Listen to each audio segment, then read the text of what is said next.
امریکی وزیر خارجہ مائک پومپیو نے روس پر سولر ونڈ سائبر حملے میں ملوث ہونے کا الزام عائد کر دیا۔ امریکی وزیر خارجہ پومپیو کا کہنا تھا کہ امریکی تفتیش کار اب بھی اس حملے کے متعلق مکمل معلومات حاصل کر رہے ہیں کہ یہ اصل میں کیا تھا اور ممکن ہے کہ زیادہ تر معلومات خفیہ رکھی جائیں گی۔ امریکی وزیر خارجہ مائک پومپیو نے روس پر امریکہ پر ہونے والے بدترین سائبر جاسوس حملے میں ملوث ہونے کا الزام عائد کیا ہے۔ جمعے کو ایک بیان میں مائک پومپیو کا کہنا تھا کہ ہم واضح طور پر یہ کہہ سکتے ہیں کہ اس سائبر حملے میں روس کا ہاتھ ہے۔ تاہم امریکی صدر ٹرمپ نے اس سائبر حملے کی سنگینی کو کم کرتے ہوئے کہا کہ معاملات قابو میں ہیں اور انہوں نے روس کے کردار پر شکوک و شبہات کا اظہار کرتے ہوئے چین کے ملوث ہونے کا بھی اشارہ دیا۔ واضح رہے کہ گزشتہ ہفتے سولر ونڈز نامی امریکی ٹیکنالوجی کمپنی کے سافٹ ویئر میں ہیکنگ کا انکشاف ہوا تھا، تاہم یہ ہیکنگ کا عمل کئی ماہ سے جاری تھا۔ روس نے اس حملے میں کسی بھی طرح کے ملوث ہونے کی تردید کی ہے۔ اس ہیکنگ حملے میں جن امریکی سرکاری اداروں اور ایجنسیوں کا نشانہ بنایا گیا ان میں وہ ادارہ بھی شامل ہے جو امریکی جوہری ہتھیاروں کی نگرانی کرتا ہے۔ اس سرکاری ادارے امریکی محکمہ توانائی کا کہنا تھا کہ اس ہیکنگ حملے سے جوہری ہتھیاروں کی حفاظت کو کوئی خطرہ لاحق نہیں ہوا اور ان کی حفاظت پر کوئی سمجھوتہ نہیں ہوا۔ یہ خیال کیا جا رہا ہے کہ برطانیہ سمیت دنیا بھر میں دیگر اداروں کو بھی ہیکرز نے اسی network management software کا استعمال کرتے ہوئے نشانہ بنایا ہے۔ محققین نے اس حملے کو سن برسٹ کا نام دیا اور ان کا کہنا ہے کہ اس سب سے بڑے سائبر حملے کو سمجھنے کے لیے کئی سال درکار ہوں گے۔ امریکی وزیر خارجہ مائک پومپیو نے جمعہ کو امریکی ریڈیو ٹاک شو کے میزبان مارک لیمن کو انٹرویو دیتے ہوئے کہا کہ انہیں یقین ہے کہ روس اس سائبر حملے سے گزشتہ کئی مہینوں کے دوران دنیا بھر کی دیگر کمپنیوں اور حکومتوں کے ساتھ ساتھ متعدد امریکی سرکاری ایجنسیوں اور نجی کمپنیوں میں داخل ہوا ہے۔ انہوں نے کہا کہ امریکی سرکاری اداروں میں سرایت کرنے کے لیے تھرڈ پارٹی کے سافٹ ویئر کو استعمال کر کے ایک کوڈ داخل کی واضح کوشش کی گئی ہے۔ امریکہ کے محکمہ توانائی کے ساتھ ساتھ اب تک اس جاسوس سائبر حملے سے ہوم لینڈ سیکیورٹی، محکمہ خزانہ داخلہ اور تجارت سمیت متعدد سرکاری دفاتر کے نیٹ ورک متاثر ہوئے ہیں۔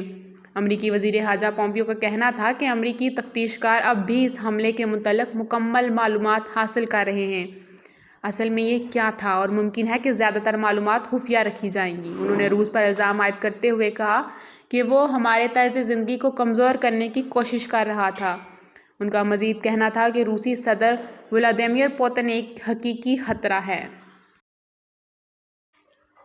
سینیچر کو اپنی دوست ٹویٹس میں امریکی صدر ڈونلڈ ٹرمپ نے ایک مرتبہ پھر میڈیا پر اس معاملے کو بڑھا چڑھا کر پیش کرنے کا الزام عائد کرتے ہوئے اس غلط خبروں والا میڈیا کہا۔ انہوں نے لکھا کہ غلط خبریں دینے والے میڈیا میں سائبر حملہ حقیقت سے بہت بڑا ہے۔ ان کا مزید کہنا تھا کہ مجھے اس بارے میں مکمل بریفنگ دی گئی ہے اور سب کچھ قابو میں ہے۔ جب بھی کچھ ہوتا ہے ہمیشہ روس کے نعرے لگائے جاتے ہیں کیونکہ الزام لگانے والے اپنی مالی وجوہات کی بنا پر چین کے ملوث ہونے کے امکان پر بات کرنے سے کتراتے ہیں۔ چین ہو سکتا ہے۔ انہوں نے اپنے وزیر خارجہ کے بیان کا ذکر نہیں کیا اور نہ ہی چین کے ملوث ہونے کے حوالے سے کوئی ثبوت فراہم کیے۔ امریکی وزیر خارجہ پومپیو نے اس سے پہلے بھی روس کے خلاف ایک سخت موقف اپنایا تھا۔ ان کے بطور وزیر خارجہ کے دور میں امریکہ ایک اہم جوہری معاہدے اور فضائی نگرانی کے اوپن اسکائی معاہدے سے دستبردار ہوا۔ مگر صدر ٹرمپ روس کی جانب زیادہ متضاد جذبات رکھتے ہیں اور انہوں نے روس کی جانب سے امریکی فوجیوں کو مارنے کے لیے طالبان کو رقم کی پیشکش کرنے جیسے واقعات کو بھی کم توجہ دی تھی، جبکہ پومپیو نے اس بارے میں روس کو سختی سے تنبیہ دی تھی۔ نو منتخب امریکی صدر جو بائیڈن، جو 20 جنوری کو اپنے عہدے کا حلف اٹھائیں گے، نے سائبر سیکیورٹی کو اپنی انتظامیہ کی اولین ترجیح بنانے کا عزم کیا۔ جمعرات کو انہوں نے ایک بیان میں کہا تھا کہ ہمیں سب سے پہلے اپنے مخالفین کی جانب سے سائبر حملوں کو روکنے اور ناکارہ کرنے کی ضرورت ہے،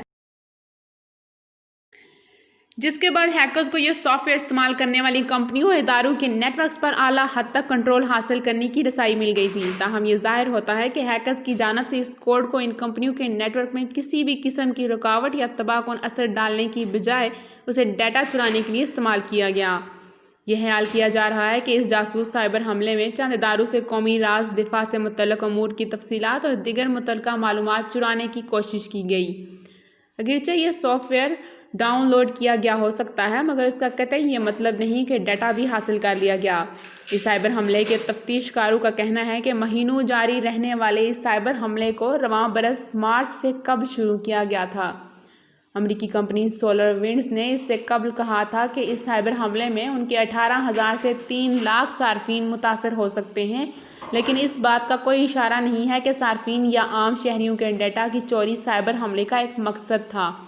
3 دہائیوں سے زیادہ عرصے سے یہ خیال کیا جاتا ہے کہ روس سے وابستہ ہیکرز نے امریکی خفیہ رازوں کو آن لائن چرانے کی کوشش کی ہے۔ گائز، اگر آپ نے ابھی تک میرا چینل سبسکرائب نہیں کیا تو کرنٹ افیئرز کے ریلیٹڈ انفارمیٹیو نیوز سے باخبر رہنے کے لیے ابھی سبسکرائب کا بٹن دبائیں، اور ہاں، بیل آئیکن پر کلک کرنا نہ بھولنا تاکہ نوٹیفیکیشن آپ تک بر وقت پہنچ سکے۔ Thank you.